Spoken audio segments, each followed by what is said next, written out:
Hello বন্ধুরা, নমস্কার and welcome to Sanjay informative YouTube channel. আসন্ন ডাব্লিউবিপি কনস্টেবল এবং লেডি কনস্টেবলকে মাথায় রেখেই এই ডেইলি কারেন্ট অ্যাফেয়ার্স চ্যালেঞ্জ সিরিজটি শুরু করা হচ্ছে। এখানে প্রত্যেকটা ভিডিওতে 4টি করে প্রশ্ন থাকবে এবং 4টি প্রশ্ন যে তোমরা পাবে রোজ, খুব গুরুত্বপূর্ণ কারেন্ট অ্যাফেয়ার্স। এই প্রশ্নগুলি তোমরা অবশ্যই তৈরি করে যাবে। তো আজকের প্রথম কারেন্ট অ্যাফেয়ার্স এর প্রথম প্রশ্নটি হলো 71st অর্থাৎ 71তম ন্যাশনাল ফিল্ম অ্যাওয়ার্ড সেরা অভিনেতা হিসাবে কে বিজয়ী হলেন? আমরা সকলেই জানি শাহরুখ খান তার জওয়ান মুভির জন্য ও বিক্রান্ত মাসি 12th ফেল মুভির জন্য। আমাদের দ্বিতীয় প্রশ্নটি হলো আজকের, ব্রিক্স এর 10ম পার্টনার হিসেবে কে যোগদান করলেন? উত্তরটি হবে ভিয়েতনাম।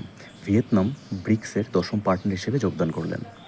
3 নম্বর প্রশ্নটি, first hockey India masters cup কোথায় অনুষ্ঠিত হবে? সঠিক উত্তরটি হলো চেন্নাইয়ে।